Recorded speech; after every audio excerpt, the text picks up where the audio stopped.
नमस्कार दोस्तों। आज हम पढ़ने वाले हैं ट्रेन पार्ट थर्ड। इससे पहले आपको दो वीडियो हमने प्रोवाइड करा दिए हैं। उम्मीद है आपने उन दोनों वीडियो को अवश्य देखा होगा और आपके लिए वो फ़ायदेमंद भी साबित हुआ होगा। तो दोस्तों, चैनल पर नए हैं तो चैनल को सब्सक्राइब करना ना भूलें, ताकि हमें और भी अच्छे अच्छे वीडियो आपके लिए लाने के लिए हौसला मिले। तो दोस्तों, शुरू करते हैं आज का क्वेश्चन और देखते हैं आज का पहला क्वेश्चन क्या है। तो आज का क्वेश्चन है दोस्तों, कह रहा है 108 किलोमीटर प्रति घंटा की चाल से जा रही 240 मीटर लंबी रेलगाड़ी एक प्लेटफार्म को 20 सेकंड में पार कर जाती है। तो दोस्तों, यहाँ पर प्लेटफार्म को पार करे प्लेटफार्म की लंबाई नहीं दी है और गाड़ी की लंबाई दे दी है, आपको उसकी चाल दे दी है, समय दे दिया है। कह रहा एक व्यक्ति इसी प्लेटफार्म को 5 मिनट में पार करता है, तो उस व्यक्ति की चाल कितनी है। तो यहाँ प्लेटफार्म को निकालना पड़ेगा, क्योंकि व्यक्ति 5 मिनट पार कर रहा है, तो प्लेटफार्म की जब तक लंबाई नहीं होगी तब तक हम व्यक्ति की चाल नहीं पा पाएंगे दोस्तों। तो यहाँ से हम क्या करते हैं, प्लेटफार्म को निकालते हैं। तो हमको पता है दोस्तों, गाड़ी जब प्लेटफार्म को पार करेगी तो खुद की दूरी यानी कि 240 मीटर खुद को प्लस प्लेटफार्म की दूरी पी मान लेते हैं खुद को, और प्लेटफार्म को भी पार करेगी। दोस्तों, पहले के दो वीडियो आपको देख लेंगे तो आपको समझ में आ जाएगा कि 240 प्लस पी हमने कैसे लिख दिया है। तो दोस्तों, इसके बाद ये कह रहा है कि 20 सेकंड में पार कर लेता है, तो हम नीचे कर दिए 20 सेकंड। और हमको पता है दोस्तों, दूरी बटा समय बराबर चाल होता है, तो ये 108 किलोमीटर प्रति घंटा है। तो यहाँ मीटर पर सेकंड हो गया दोस्तों, तो इसको भी 5/18 से हम गुणा कर देते हैं और मीटर पर सेकंड हो जाएगा। 18 कम 18, 18 6 के 108। इसको सॉल्व कर दिए दोस्तों, 240 plus P upon 20 equal to 6/25 हो जाएगा। यहाँ पे इसको और सॉल्व करते हैं, तो 240 प्लस पी इक्वल टू, इसको मल्टीप्लाई कर देते हैं, 3 दूनी 6, 600। यहाँ से पी का मान निकालेंगे तो 600 में से 200 चल जाएगा तो बच जाएगा आप 400, और 400 में से 40 जाएगा तो हो जाएगा दोस्तों 360 मीटर। तो ये 360 मीटर दोस्तों प्लेटफार्म की लंबाई आ गई। तो हमसे पूछा है व्यक्ति की चाल, तो 360 मीटर लंबे प्लेटफार्म को व्यक्ति 5 मिनट में पार करता है। अब यहाँ आपको डायरेक्ट 5 नहीं लिख देना होगा, क्यों? मीटर प्रति सेकंड और किलोमीटर प्रति हावर होता है, मिनट कहीं नहीं होता है। तो मिनट को आप सेकंड में चेंज करिए, तो 5 मिनट को सेकंड में चेंज करेंगे तो 60 से गुणा कर देंगे, तो ये हो जाएगा दोस्तों 360 और 6×5 = 30। अब ये 0 0 कट गया, दशमलव तो यहाँ बिंदी लग जाएगा, ये हो जाएगा 3.6/3। इसको और आप सॉल्व करोगे तो 1.2 ये दोस्तों हो जाएगा मीटर प्रति सेकंड। तो व्यक्ति की चाल है 1.2 मीटर प्रति सेकंड। दोस्तों, उम्मीद है आपको ये आंसर किस प्रकार से लाया गया है, इस क्वेश्चन को अच्छे से आप समझ गए होंगे। तो चलते हैं नेक्स्ट क्वेश्चन पर। लेकिन दोस्तों, अगर पहले के दो वीडियो आपने नहीं देखे तो उन्हें ज़रूर देख लें, क्योंकि वो बेस हैं। अगर आपको बेस नहीं आएगा तो आपको आगे क्वेश्चन करने में प्रॉब्लम होगा। तो चलते हैं दोस्तों अगले क्वेश्चन पे। अगला क्वेश्चन है दोस्तों, एक रेलगाड़ी एक बिजली के खंभे को 5 सेकंड में पार कर जाती है तथा एक 60 मीटर लंबे पुल को 35 सेकंड में रेलगाड़ी की चाल कितनी है। तो रेलगाड़ी की चाल पूछा है दोस्तों। यहाँ पे इसको सॉल्व करने के लिए आप मान लीजिए कि अगर ये पोल का खंभा हो, ये आपका पोल का खंभा हो गया, तो रेलगाड़ी अगर इसको क्रॉस करती है तो फिर उसको क्रॉस करेगी, तो फिर इस रेलगाड़ी के मुकाबले में इस खंभे की कोई विड्थ नहीं होगी, ऐसी कोई चौड़ाई खास नहीं होगी जिसकी कोई वैल्यू हो।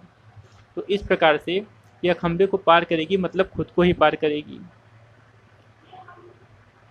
अब फिर क्या कर रहा है, तथा एक 600 मीटर लंबे पुल को 35 सेकंड में पार कर जाती है। तो हमको ट्रेन की लंबाई नहीं दी है, तो ट्रेन की लंबाई हम टी मान लेते हैं, और फिर ये खुद पार कर रही है ट्रेन, यानी खुद को पार कर रही है, 5 सेकंड में पार कर रही है, और इसकी चाल होगा तब v। फिर इसी प्रकार से दूसरा कह रहा है, तथा एक 600 मीटर लंबे पुल को, अब जब पुल को पार करेगी, तो अगर ये ऐसा पुल बना हुआ हो और ये 600 मीटर का हो, तो जो ट्रेन होगी यहाँ से अगर गुजर रही है, इसकी लंबाई हमें पता है कि टी है, तो टी प्लस 600 इसको पार करेगी, यानी हो जाएगा कुल दूरी टी प्लस 600। तब कितने समय लग रहे हैं, यहाँ 5 सेकंड लग रहे थे, यहाँ पे 35 सेकंड लग रहे हैं। और इसको भी चाल से ही कंप्लीट करेगी, क्योंकि चाल तो गाड़ी की नियत ही होने वाली है। अब देख सकते हैं दोनों का एक साइड बराबर है, तो हमसे पूछा है रेलगाड़ी की चाल कितनी है। अगर हम रेलगाड़ी की लंबाई निकाल लें तो चाल बता सकते हैं। इन दोनों से मिला करके हम रेलगाड़ी की लंबाई निकाल लेते हैं। हम लिख सकते हैं T/5 equal to T plus 600/35, या फिर 5 1 जा 5, 5 7 जा 35, यहाँ क्रॉस मल्टीप्लाई कर लेंगे तो ये हो जाएगा 7T equal to T plus 600। इसको थोड़ा ट्रांसफ़र करेंगे तो 6T बराबर हो जाएगा 600 दोस्तों। अब यहाँ से आप T का वैल्यू निकालेंगे दोस्तों, तो ये हो जाएगा 100 मीटर। तो आप यहाँ देख सकते हैं जो ट्रेन की लेंथ है या ट्रेन की लंबाई जिसको आप कह सकते हैं, वो आपका 100 मीटर दिया हुआ है। तो कह रहा है दोस्तों कि रेलगाड़ी की चाल कितनी है। तब रेलगाड़ी की चाल जब आप ज्ञात करेंगे तब यहाँ से आपका हो जाएगा 100/5, ये मीटर दोस्तों, यहाँ पे भी हो गया। इसको काट देते हैं तो हो जाएगा 20 मीटर पर सेकेंड। इसको मीटर से किलोमीटर ये लिख दीजिए यहाँ पे, मीटर प्रति सेकेंड। अब इसको और सॉल्व कर देते हैं। किलोमीटर प्रति घंटा में चेंज करना हो तो 18/5 कर देते हैं। 5 एकम 5, 5 चौका 20, 18 चौक 72 किलोमीटर प्रति आवर। सॉरी दोस्तों, एक थोड़ा कट गया है, तो यहाँ पर सलूशन हम यहाँ बगल में कर देते हैं, या फिर हम आपको दिखा देते हैं 2 मिनट। अब आप ये पूरा सलूशन देख सकते हैं, सिर्फ इसका सलूशन ही करना था, जो कि आप कर सकते हो आराम से। तो ये 20 मीटर प्रति सेकंड हो जाएगा इसको काटोगे तो। और इसको करना है आपको किलोमीटर प्रति घंटा में चेंज करना है, तो 18/5 कर दोगे, यहाँ 72 किलोमीटर प्रति घंटा आ जाएगा रेलगाड़ी की चाल। तो देखा दोस्तों, ये सारी चीज़ें बहुत आसान है, बस आपके बेसिक कॉन्सेप्ट क्लियर होने चाहिए। दोस्तों वीडियो पसंद आ रहा है तो लाइक करना ना भूलें, और अपने दोस्तों में भी शेयर करें, और चैनल पर नए सब्सक्राइब जरूर कर लें। अगला क्वेश्चन है दोस्तों, कह रहा है एक रेलगाड़ी 90 किलोमीटर प्रति घंटा की चाल से एक पुल को 36 सेकंड में पार कर जाती है। इसी पुल को एक दूसरी रेलगाड़ी जो पहली रेलगाड़ी की 100 मीटर छोटी है 45 किलोमीटर प्रति घंटा की चाल से कितने समय में पार करेगी। दोस्तों पहली रेलगाड़ी की लंबाई हमें नहीं पता, तो हम मान लेते हैं कि पहली रेलगाड़ी की लंबाई T है। अब पुल की लंबाई जो दिया है वो भी हमें कहीं जिक्र किया नहीं है, तो हम पुल की लंबाई को P मान लेते हैं। तो रेलगाड़ी की लंबाई T, पुल की लंबाई P। अब कह रहा है 90 किलोमीटर प्रति घंटा की चाल से 36 सेकंड में, तो 36 नीचे लिख दीजिए दोस्तों, क्योंकि हमें पता है ट्रेन और पुल की जो लंबाई होगी मीटर में ही होती है, किलोमीटर में नहीं होती है। तो ये हो जाएगा मीटर प्रति सेकंड, और यहाँ पे हो गया 90 किलोमीटर प्रति आवर। इसको चेंज कर लेते हैं हम मीटर प्रति सेकंड में, तो 5 बटा हो जाएगा ये 18, 18 कम 18, 18 5 90। तो यहाँ से दोस्तों थोड़ा सा उसको और सही करना चाहें तो ये हो जाएगा T प्लस P बटा 36, और ये हो जाएगा 5 5 25। एक वैल्यू तो हमको यहाँ से मिल गई।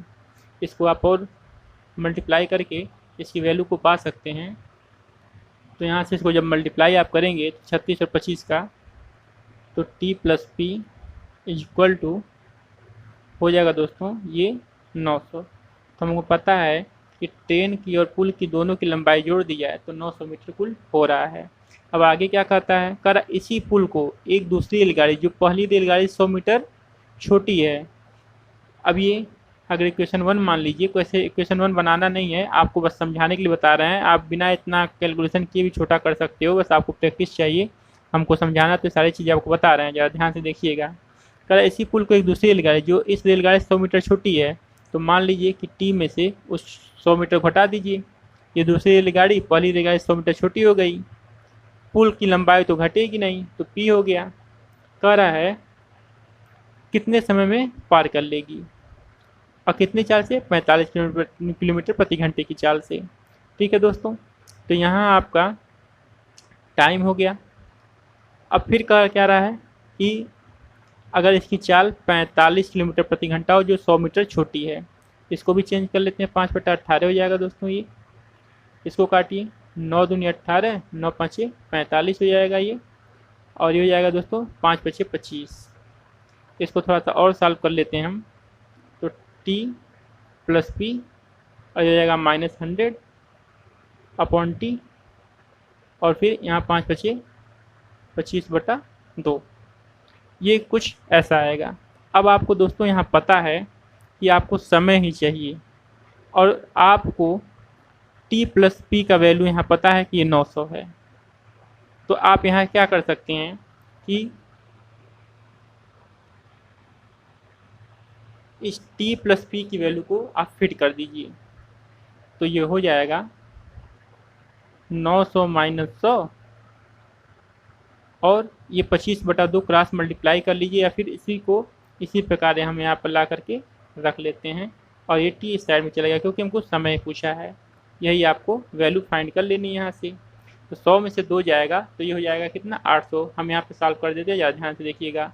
9 में से 100 में से 900 में से 100 गया जो, तो ये 800 हो जाएगा, और ये 2 ऊपर चला जाएगा, और ये 25 नीचे हो जाएगा। ये हो जाएगा टी। इसको देखिए, 25 से कम 25, इसको काटेंगे 25 चौका 100, 8 चौक 32, 32 दूनी 64, 64 सेकेंड। तो दोस्तों 64 सेकेंड में जो दूसरी रेलगाड़ी है उस पुल को पार कर जाएगी। तो उम्मीद है दोस्तों आपको ये सलूशन अच्छे से समझ में आ गया होगा। और यहाँ पर एक चीज़ और है, अगर आप देखना चाहें समझने के लिए तो ये भी कर सकते हैं। आप अगर डायरेक्ट दिमाग लगाएं तो हम कह रहे हैं सिर्फ कैलकुलेशन पे, सब सलूशन पे रखा है कि आप कितना फास्ट कर लेते हो। ये आपको करने की आवश्यकता नहीं है। आपको पता है कि 100 मीटर जो है वो छोटी है, तो आपको इन दोनों को जोड़ने पर जो भी वैल्यू आएगी, ट्रेन 100 मीटर कम होगी तो इससे 100 मीटर घटा दीजिए, आपको 800 मीटर सीधा मिल जाएगा। और ट्रेन की चाल 45 किलोमीटर प्रति घंटा दी है, डायरेक्ट रख करके काट दीजिए। ये सब आपको करने की जरूरत नहीं है। और हम आपको ये सब इसलिए बता देते हैं कि आपको डायरेक्ट समझ में आए तो डायरेक्ट समझ लीजिए, और इस तरह समझ में आए तो ऐसे समझ लीजिए, ताकि आपको अच्छे समझ में आ जाए। इस तरह से हम पूरी बेसिक आपको बताते चलते हैं। वरना हम बार बार कहते हैं कि इसके काफ़ी लाइन जो सॉल्यूशन में ऐड करते हैं हम, उसको काटे जा सकते हैं। जैसे हम ये सब नहीं लिखते हैं, आपको पता है, ये डायरेक्ट यहाँ से समझा जा सकता है कि टी प्लस पी बराबर 900, और फिर ये बस मल्टीप्लाई करने का एक बार ध्यान देना होगा। इतना लिखना, काटना पिटना, काफ़ी चीज़ें हट सकती हैं, यहाँ के सॉल्यूशन हटाए जा सकते हैं। तो दोस्तों उम्मीद है वीडियो आपको पसंद आ रहा होगा, आपको पूरा बेसिक स्ट्रक्चर के साथ अच्छे समझ में आ रहा होगा। तो प्लीज़ दोस्तों इस वीडियो को अपने दोस्तों में भी शेयर जरूर करें। अगला क्वेश्चन कह रहा है, 2 रेलगाड़ियाँ जिनमें प्रत्येक 210 मीटर लंबी हैं, इनमें से एक रेलगाड़ी प्लेटफार्म पर खड़ी है तथा दूसरी इस गाड़ी की ओर समांतर पट्टी पर 84 किलोमीटर प्रति घंटा की चाल से आ रही है। परस्पर मिलने के बाद यह गाड़ी खड़ी गाड़ी को कितने समय में पार कर लेगी, या पार करने में कितना समय लेगी। दोस्तों यहाँ समझने वाली बात है कि जब एक ट्रेन आ रही है, ये आपकी एक ट्रेन हो गई, ये आ रही है, और यहाँ से ऑलरेडी एक ट्रेन खड़ी है। तो सोचने वाली बात ये है कि जो खड़ी हुई ट्रेन होगी, ये ट्रेन, इसकी जो चाल होगी, क्योंकि ये खड़ी है, वो 0 होगा, क्योंकि ये ट्रेन खड़ी है। और जब ये ट्रेन खड़ी है, चल ही नहीं रही है, तो इसकी चाल कहाँ से आप पाओगे। यानी इस खड़ी हुई ट्रेन को ये दूसरी ट्रेन क्रॉस करेगी, यानी कुल चाल ये पहली ट्रेन की ली जाएगी जो इसको क्रॉस कर रही है। तो यहाँ पे इसका चाल दिया हुआ है 84 किलोमीटर प्रति हावर, और हमको पता है कि दोनों ट्रेन की लंबाई जो है वो 210 है।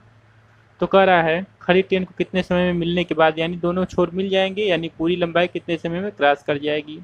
तो हम दोनों ट्रेनों की लंबाई जोड़ देंगे, 210 प्लस 210, और ये 84 किलोमीटर प्रति हावर है, जिसको मीटर पर सेकंड में हमको चेंज करना होगा। तो ये 18 हो जाएगा। यहाँ से देखिए 21 दूनी 42 हो जाएगा, और इसको काटते हैं, 6 त्रिक 18, और 6 कम 6, 6 चौक 24 हो जाएगा, और 14 पाँचे 70 हो जाएगा ये, और 3 ऊपर चला जाएगा, तो यहाँ पर मल्टीपल हो गया, ये 0 से 0 कट जाएगा, 6 7 6 42 हो जाएगा दोस्तों। यहाँ हो जाएगा आपका 6 त्रिक 18 सेकेंड। तो देख सकते हैं यहाँ पर सिर्फ आपको बेसिक स्ट्रक्चर जानना था, और समझने वाली बात है कि यहाँ पर अगर आप दोनों गाड़ियों की चाल खोजेंगे तो नहीं होगी, क्योंकि एक गाड़ी खड़ी है, जो गाड़ी खड़ी रहेगी वो ना इसके चाल को कम करेगी ना इसके चाल को बढ़ाएगी। तो जिस गति से ये चलेगी उसी गति के अनुसार उतने ही समय में उसी गति के अनुसार समय लगेगा। तो यहाँ पर सिर्फ एक गाड़ी की ही आपको चाल देखनी है, दूसरी की ज़रूरत भी नहीं है, ना ही दिया हुआ है, ना ही होगा, क्योंकि गाड़ी खड़ी है। इस क्वेश्चन में कह रहा है दोस्तों, दो रेलगाड़ियाँ ए तथा बी एक ही बिंदु से एक ही समय पर आरंभ होकर 60 किलोमीटर प्रति आवर तथा 72 किलोमीटर प्रति आवर की चाल से एक ही दिशा में जाती हैं। यदि प्रत्येक रेलगाड़ी की लंबाई 240 मीटर हो तो बी द्वारा ए को पार करने में कितना समय लगेगा। दोस्तों ये एक ट्रेन है, ये एक ट्रेन हो गई जो कि अगर ए की मानी जाए तो ये 60 किलोमीटर प्रति आवर की चाल से जा रही है, और ये दूसरी ट्रेन है, ये जो है ये 72 किलोमीटर प्रति आवर की चाल से जा रही है। कह रहा दोस्तों, यदि प्रत्येक रेलगाड़ी की लंबाई 240 यानी दोनों की लंबाई 240 ही है, तो कह रहा बी द्वारा, ये आपका ए है, ये बी है, तो कह रहा बी द्वारा ए को पार करने में कितना समय लगेगा। दोस्तों बी द्वारा इसलिए बोल रहा है क्योंकि चाल इसकी ज़्यादा है। अगर चाल ए वाले की ज़्यादा होती और बी वाले की कम होती तो कभी बी वाला ए वाले को पार ही नहीं कर पाता। यहाँ पर चाल इसकी ज़्यादा है इसलिए बोल रहा है, और कह रहा दोनों एक ही दिशा में, सब दोनों आगे की तरफ ही जा रही हैं, ये भी आगे और ये भी आगे की तरफ जा रही है। तो दोस्तों जब आपको पहले इसके बेसिक के पार्ट में, पहले दो पार्ट में हम आपको बता चुके हैं कि जब दोनों रेलगाड़ियाँ समान दिशा में जाती हैं तो बड़े चाल में से छोटे चाल को हटा दिया जाता है, क्योंकि उतना चाल या उतनी स्पीड जो तेज़ भागती है गाड़ी उसमें से कम हो जाती है, क्योंकि 60 से ये तो इसका 72 में से 60 कैंसिल होगा, बाकी 12 की स्पीड से ही तो इसको क्रॉस कर पाएगी वो, और दूरी अपनी और इसकी दोनों की दूरियां जो है, जितनी लंबाइयां हैं दोनों को मिलाकर क्रॉस करेगी। तो इस प्रकार दोस्तों 240 और 240 आप जोड़ दीजिए, क्योंकि फास्ट भागने वाली ट्रेन इतनी दूरी कवर करेगी। अब पूछ रहा है कितने समय में करेगी, तो समय में करेगी वो भी बताते हैं, वही तो हमको निकालना है। तो 72 फास्ट से स्लो वाला घटा देते हैं, तो 240 24 दूनी 48 480, अब 72 में से 60 जाएगा तो 12। दोस्तों ये मीटर है, किलोमीटर प्रति घंटा है, तो इसको भी मीटर प्रति सेकंड में चेंज कीजिए, तो 5 बटाइए 18 हो गया, 6 त्रिक 18 और 6 दूनी 12। इसको और सॉल्व कर लीजिए, 480 या 5 दूनी 10 हो जाएगा ये, और 3 ऊपर चला जाएगा, यहाँ से ये कट गया। अब सॉरी, ये 5 दूनी 10 यहाँ पे हो गया, और 3 ऊपर जाएगा ना दोस्तों, 10 लिख दिए हैं, ये 3 हो गया आपका। इसमें मल्टीप्लाई कर लीजिए आप, 3 8 24 को 4 हाथ में ऐड 2 और 3 चौका 12 13 14, 144 सेकेंड में। या इसको आप लिख सकते हैं क्या, 120 सेकेंड में 2 मिनट, तो 2 मिनट हो गया ये, और बचा 24 सेकेंड, 24 सेकेंड। आप दोनों तरह से आंसर दे सकते हैं, या तो 144 सेकंड बोल लीजिए, या 2 मिनट 24 सेकंड बोल लीजिए। दोस्तों वीडियो कट जा रहा है, थोड़ा ध्यान दीजिए, इसको ऊपर उठा देते हैं हम, तो अब रहा ये आपका सोल्यूशन।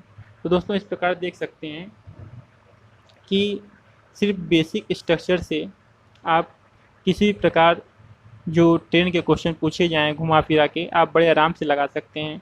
ये वीडियो दोस्तों पार्ट 3 है, इसके बाद हम पार्ट 4 और पार्ट 5 तक भी जाने की कोशिश करेंगे। जो भी टफ से टफ क्वेश्चन है आपको ज़रूर बताने की कोशिश करेंगे।